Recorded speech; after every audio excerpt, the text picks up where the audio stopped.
Bonjour à tous et merci de nous retrouver pour ce nouvel hebdo. Nous sommes du côté du Pont Couvert à Épinal où se tient le village du Téléthon. C'est la 35e édition cette année, on en parle tout de suite.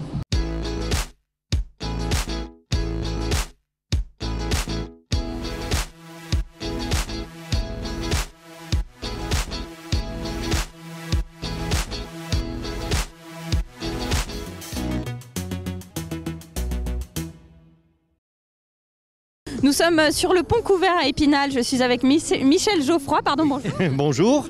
Je rappelle que vous êtes coordinateur départemental du Téléthon. Voilà. C'est une année un petit peu particulière. On sait que l'année dernière, toutes les animations avaient dû être annulées à cause de la pandémie. On attend beaucoup de cette 35e édition. On attend énormément. Bon, il y a un regain d'animation. Pour ne citer que l'année dernière, on était à une 50aine d'animations. Cette année, on est à 120. Donc, on a des animations. Le Téléthon reprend. Malgré la pandémie, il y a quand même une baisse de fréquentation. Mais le Téléthon reprend. Alors, qu'est-ce qu'on va pouvoir retrouver tout ce week-end sur l'ensemble du territoire, sans être exhaustif évidemment, mais les temps forts? Les temps forts, on a à part Épinal, où on a le Tour des Ponts qui va s'étaler jusqu'à demain midi, donc jusqu'à samedi midi. On a un défi les 1000 marches. Le 1 million de marches à Plombières. Pas tout à fait le même défi. C'est à Plombières ça commence demain et dimanche, ils font y compris dimanche. On a des baptêmes en voiture de rallye avec un professionnel des rallyes à Châtenois, donc ça c'est l'Ouest vosgien. Et puis autrement, diverses animations, c'est essentiellement je dirais des randonnées, un peu de randonnées, mais beaucoup ont été annulées à cause de la météo. On a été obligé d'annuler, notamment à Éloie, le trail d'Éloie a été annulé à la dernière minute parce que la forêt n'était pas sécurisée, quoi. Donc il y a des choses encore un peu incertaines. Autrement, ce sont des repas, des ventes comme font les pompiers, ils vendent des gadgets, ils vendent des porte-clés, on a des dames ici sur le Pont Couvert par exemple qui vendent de la soupe. Puis alors les gaufres, les crêpes, c'est le grand classique, quoi. On sait qu'on le disait l'année dernière était un petit peu difficile. On a récolté dans les Vosges un peu plus de 310 000 euros par rapport à l'année d'avant où on était à plus de 500 000 euros. Ça fait 200 000 euros de moins. C'était un coup un peu dur peut-être pour l'institution du Téléthon. Oui, c'était un moment difficile. On était très pessimiste en début d'année dernière compte tenu de la pandémie. On a quand même réussi je parle au niveau vosgien, à collecter 311 000 euros par rapport aux 500 000 habituels. On est toujours sur la base de 500 000. Alors moi, on s'est fixé un objectif, je l'ai fixé tout à l'heure lors de l'inauguration, à dire que les 200 000 qu'on a perdus en 2020, on les rattraperait en 2021 et on a un objectif de 700 000. Ah oui, est-ce que c'est déjà arrivé par le passé? Non, c'est pas arrivé. On peut rêver en tout cas. On est sur 500 000, à peu près 500 000 euros de moyenne sur les Vosges. On a à peu près 250 000 euros de collecte par la vente des objets, les gaufres, les crêpes, les repas, et puis 250 000 euros par Internet, ce qu'on appelle Internet et le 36-37. D'accord. Et est-ce qu'on peut dire que c'est une cause qui, depuis 35 ans, mobilise toujours autant le public finalement? Il y a toujours la même envie. Au niveau des bénévoles, il y a toujours la même envie. Dans les Vosges, on a à peu près 2000 bénévoles qui sont tous les ans mobilisés. Ils sont désespérés, ils ont été désespérés l'année dernière. Ils sont ceux qu'on a annulé, ce qui s'est annulé cette année, ils sont désespérés, mais ils sont toujours mobilisés. En tout cas, motivés pour cette année. Motivés pour cette année. Et à l'échelon national, il y a 180-200 000 bénévoles qui, à l'heure actuelle, sont sur le Téléthon. Très bien, merci beaucoup Michel Geoffroy, on vous souhaite un très bon Téléthon. On fait tout de suite une première pause dans cette émission et on va justement parler de ce fameux Tour des Ponts qu'on retrouve cette année à son emplacement initial et on se retrouve juste après.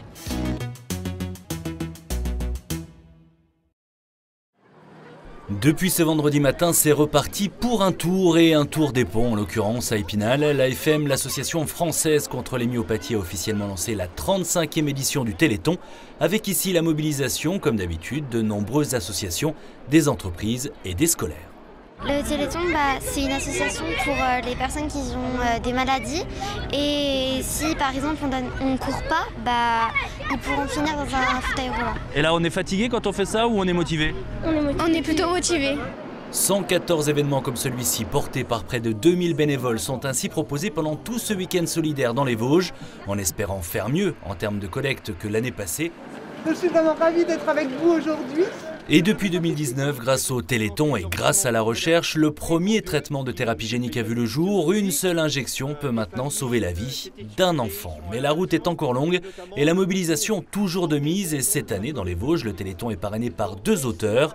Le spinalien et prix Goncourt 2018 Nicolas Mathieu et la Belge Laetitia Renders qui vient de sortir un livre pour enfants, Valentin et Valentine, dont les droits seront intégralement reversés à l'AFM. C'est un livre pour enfants à partir de 3 ans jusqu'à 7-8 ans, l'apprentissage de la lecture. L'histoire raconte d'une petite fille qui a la leucémie et qui essaye de se faire accepter parmi les autres enfants.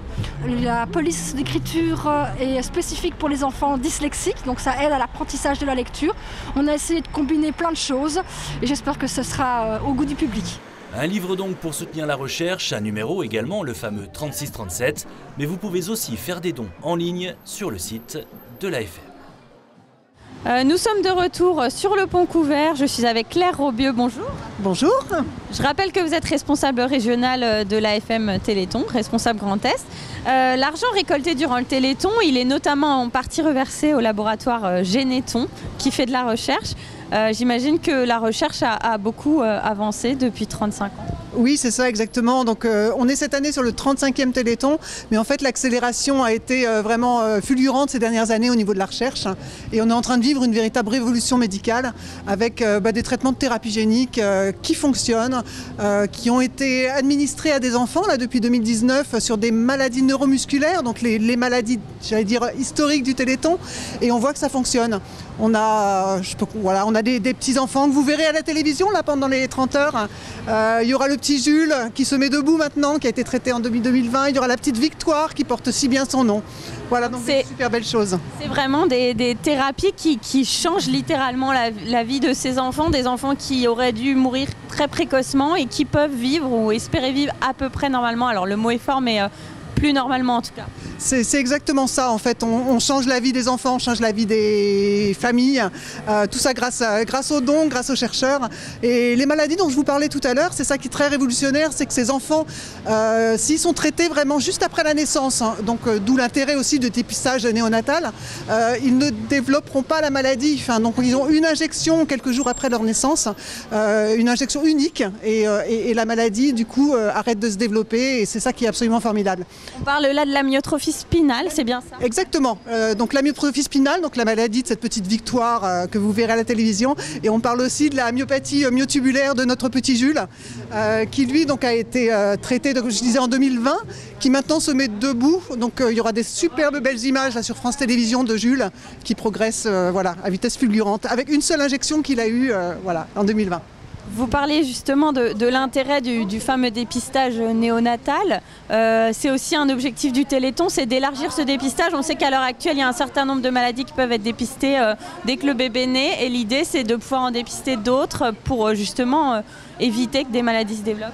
C'est ça, et c'est un combat que mène donc la présidente Laurence Quenon-Herman et notre directeur Christian Côté.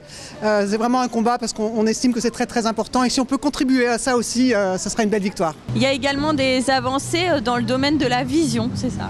Oui, tout à fait. Donc il y a des essais qui sont en cours, qui vont démarrer sur en particulier la rétinite pigmentaire. Et cette année, on a notre témoin, Adrien, qui est un papa qui atteint justement de rétinite pigmentaire, un papa de 40 ans qui perd la vue et qui attend énormément de ces essais.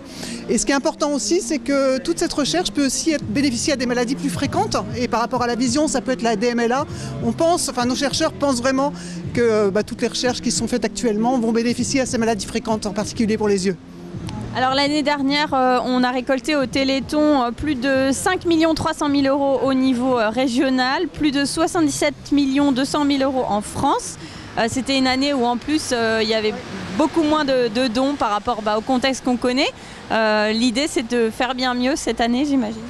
Alors on espère, et je ne sais pas si vous savez, mais toutes les belles choses qu'on voit sur le terrain là, à travers toute la France, ça représente dans une année normale, on va dire 40% du compteur. Donc c'est énorme, voilà. Il y a une année classique, 60% des dons qui viennent de 36-37 Internet et 40% qui viennent directement de tout ce que les organisateurs font sur le terrain. Donc 2020, ça a été particulier, puisque sur le terrain, on n'a pas eu grand-chose. Mais malheureusement, il n'y a pas eu grand-chose, mais heureusement, en fait, la générosité s'est reportée sur le 36-37, sur Internet, pour atteindre ces 77 millions qui étaient inespérés. Et cette année, on espère bien retrouver, alors peut-être pas nos 40% habituels, mais en tout cas on voit, et en particulier à Épinal, que l'élan est là et la générosité est là. Très bien, on y croit en tout cas. Merci beaucoup Claire d'avoir répondu à nos questions. On fait tout de suite une deuxième pause dans cette émission et je vous propose de redécouvrir le petit Islem qui lui justement souffre également de l'amyotrophie spinale. Nous l'avions rencontré l'année dernière et on se retrouve juste après. On a su sa maladie, il avait un peu plus d'1 an, suite à des retards moteurs. En fait, il y a des choses qu'il faisait, comme tenir sa tête, le simple fait de tenir sa tête qu'il ne faisait plus. Et la pédiatre nous a tout de suite conseillé de prendre rendez-vous en neuropédiatrie. Le diagnostic tombe, Islem souffre d'amyotrophie spinale et peu à peu ses muscles s'atrophient. Cette maladie génétique neuromusculaire évolutive touche aussi ses muscles respiratoires. Ça a été un coup dur parce que forcément les muscles respiratoires c'est la vie, hein. Respirer c'est la vie, donc on a eu peur, on a encore peur dans le sens où une simple grippe saisonnière peut être très compliquée pour lui. Le petit garçon porte un corset en permanence pour maintenir son buste et il doit rester chaque jour 1 heure debout sanglé dans un verticalisateur. Ça a beaucoup amélioré son transit depuis qu'il est dedans. Et du coup, ça, au niveau de la densité osseuse aussi, des muscles, il ne travaille pas de la même façon. T'es prêt ? Oui, on fait doucement. Pour Islem, c'est un soulagement de retrouver son fauteuil électrique rouge et il tient à nous montrer sa grande échelle de pompier. La dextérité du petit pilote est bluffante. Donc ça c'est pareil, c'est un fauteuil assez nouveau en France. Le fauteuil roulant d'Islem, il coûte 9 800 €.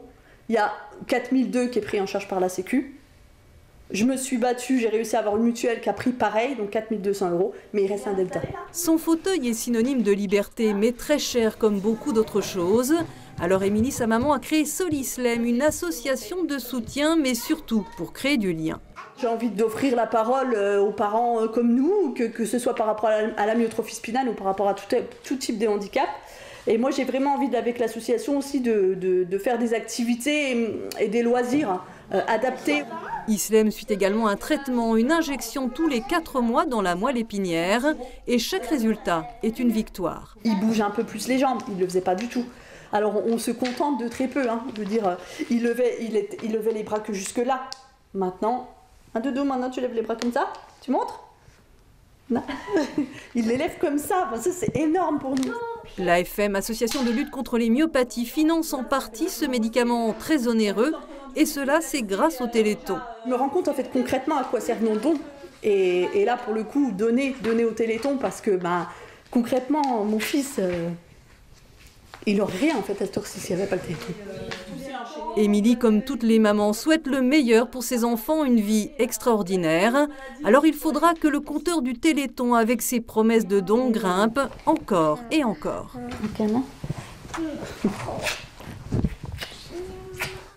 J'en profite pour vous dire que l'état de santé du petit Islem s'est amélioré. C'est une très bonne nouvelle, on l'a revu en novembre. De notre côté, on est de retour à Épinal avec Nicolas Mathieu. Bonjour. Bonjour. Alors je rappelle que vous êtes auteur, vous êtes prix Goncourt 2018 et cette année, c'est vous qui êtes parrain du Téléthon dans les Vosges. Oui, avec la marraine, mais oui, effectivement, c'est moi qu'on a sollicité. Et sont des... C'est un emblème d'être parrain. Oui, en tout cas, ce sont des sollicitations qui ne se refusent pas, parce qu'on est souvent, on nous demande de servir des bonnes causes, et elles le sont toutes. Mais le Téléthon, c'est un peu particulier. J'en discutais tout à l'heure avec des gens qui étaient là il y a 35 ans, quand ce truc-là a démarré, et que c'était pas grand-chose finalement. Et il y a un grand chemin qui a été parcouru. Voilà, ça a coalisé beaucoup de bonne volonté. Et puis ça a produit des chaînes de solidarité à travers le temps et l'espace. Et surtout, ça a produit des effets. C'est-à-dire qu'aujourd'hui, on soigne et on guérit les enfants qui ne l'étaient pas à l'époque. Est-ce qu'on peut dire du coup que c'est une cause qui vous tient à cœur ? Toutes les causes qui sont bonnes, a priori, m'affectent, mais celle-là, elle touche les enfants. Et voilà, ce sont des choses qui nous cette dame, Madame Pérou, qui était là il y a 35 ans, me racontait cette histoire. Vous savez, la première fois qu'on vous dit votre enfant a une maladie neurologique ou dégénérative ou évolutive, etc., vous imaginez ce que ça produit comme effet. Quand on vous raconte ça, quand on se l'imagine, enfin voilà, si on a un minimum d'empathie, effectivement, ça nous touche. Vous le disiez tout à l'heure, vous êtes parrain aux côtés de la marraine, donc Laetitia Renders, elle aussi autrice. Cette année, il y a vraiment un coup de projecteur qui est mis sur les auteurs vosgiens. C'est vrai que la littérature, c'est un moyen de véhiculer finalement au grand public. Est-ce que c'est peut-être l'occasion cette année de faire porter la voix du Téléthon un peu plus loin grâce à vous deux ? Oh, je sais pas ce que peut la littérature pour le Téléthon, mais en tout cas, nous, on prête volontiers nos petites notoriétés et nos modestes capacités d'expression pour porter ce truc-là, quoi. Oui, on est très contents. Après, que peut la littérature pour le Téléthon, je sais pas, quoi. Le Téléthon, c'est une affaire... il faut que ça marche parce qu'il y a toute une société qui se coalise autour de cette affaire-là. Et ce qui est beau là-dedans, c'est que c'est devenu une institution. En fait, quand on pense au 6 décembre, on pense à la Saint-Nicolas et on pense au Téléthon maintenant. Finalement, c'est un truc qui est gravé dans le paysage collectif. En tout cas, le handicap, ça peut faire partie des sujets que vous abordez, qui peut sensibiliser aussi dans vos romans. Bien sûr, oui. Mais il y a un roman récent, là, oh mon Dieu, j'oublie le titre, mais qui a eu le Goncourt des lycéens, qui parle de ce sujet-là. La littérature a vocation à brasser le monde dans son intégralité, ce sujet-là y compris, oui, bien sûr. Puisqu'on parle littérature, j'en profite pour faire un petit parallèle et parler un peu de votre actualité. Vous sortez un livre en février prochain, Connemara, c'est ça? Est-ce que vous pouvez nous dire un peu de quoi ça va parler? Oui, alors enfin, ça reprend des motifs du précédent, c'est-à-dire ça parle beaucoup de la région. Écoutez, puisque je parle avec vous, à Vosges Télé, autant le dire, c'est un livre où il sera beaucoup question de la patinoire d'Épinal et de son équipe de hockey. Donc voilà, je pense que ça peut intéresser certains spinaliens. Merci beaucoup Nicolas Mathieu d'avoir répondu à nos questions. On regarde tout de suite les infos de la semaine. Les 15 projets élus par les Spinaliens dans le cadre du premier budget participatif éco-citoyen de la ville d'Épinal ont été dévoilés vendredi dernier au théâtre municipal, sachant que 150 000 € sont consacrés à ce budget qui veut rapprocher l'exécutif local des citoyens qui ont fait 160 propositions donnant après étude de faisabilité 47 projets soumis au vote. Parmi les plus plébiscités, l'installation de 2 bornes d'eau potable en ville, l'amélioration de la circulation des vélos ou la création de vergers partagés où les fruits seraient à la disposition libre des habitants. Ils sont 3, la ville d'Épinal, la communauté d'agglomération et l'agence de l'eau Rhin-Meuse, et ils ont signé mardi un contrat de territoire eau et climat avec 67 actions à réaliser d'ici 3 ans pour un budget de 30 millions d'euros. Les 2 tiers du territoire communautaire sur sa partie Rhin-Meuse et 100 000 habitants sont concernés, avec des objectifs de préservation de la ressource et des milieux. Quelques exemples des actions prévues, la mise en conformité de l'assainissement, la réhabilitation de la station d'épuration de Vincé, la reconquête de captages dégradés, la réduction des fuites, la renaturation de la Moselle dans la traversée d'Épinal et sur l'île Bragard, la prévention des inondations dans le cadre de la rénovation du quartier Bitola-Chambauvert. Ce n'est pas le premier but inscrit ici puisqu'il est opérationnel depuis déjà quelques mois, mais le terrain synthétique du stade Pierre Pretot d'Uxenier a enfin été inauguré samedi dernier, un équipement aux dimensions fédérales, 105 mètres sur 68 avec de multiples buts et par ballon. Bienvenue dans les Vosges, surtout en cette période hivernale. Il ravira les 277 licenciés de l'ES Avière, club qui regroupe Darnieulles, Les Forges, Sanchet et donc Uxenier. Les travaux d'un coût de 575 000 € hors taxes ont été menés et pris en charge par la communauté d'agglomération d'Épinal, avec une subvention à hauteur de 23% du conseil départemental. La CAE a la gestion à ce jour de 31 terrains, 18 engazonnés, 6 synthétiques et 7 stabilisés. Les travaux ont également permis de repenser l'espace dédié à la pétanque. Il existe désormais 105 terrains officiels sur tout le territoire de l'agglo. Plutôt récit réaliste, post-apocalyptique ou fantaisie, elles vont voter. Le 23 novembre, ces lycéennes membres du club de lecture du lycée Lapic d'Épinal avaient découvert la sélection du prix Imaginal des lycéens. 5 romans francophones ont été retenus par un jury composé d'enseignants du Grand Est. C'est maintenant au tour des élèves de lire ces ouvrages. Tous les lycéens francophones peuvent participer au vote. Il suffit de s'inscrire sur le site des Imaginales. Ce prix littéraire dernière sera remis en mai 2022 lors de la prochaine édition du festival spinalien. Au mois de mai dernier, la société Fayence et Cristal était liquidée par le tribunal de commerce de Paris et avec elle ses magasins d'usine, dont celui de la cristallerie de Porcieux. La commune tournait alors une importante page de son histoire, mais tenait il y a quelques jours à rendre hommage à ceux qui ont fait longtemps le succès de l'entreprise, ses employés, en inaugurant d'abord la place Camille Mangeonjean, du nom bien connu ici d'un responsable syndical déterminé à défendre le droit des salariés. Inauguration également rue des Cueilleurs de la sculpture du cueilleur de verre, celui qui travaille le cristal en fusion au bout d'une perche. Inauguration enfin d'une expo photo intitulée « Les trésors de la cristallerie ». Et voilà, l'hebdo c'est terminé pour aujourd'hui, mais le Téléthon lui se poursuit. Vous avez encore toute la semaine pour appeler le 36 37 et faire des dons évidemment toute l'année. Quant à nous, on se retrouve la semaine prochaine.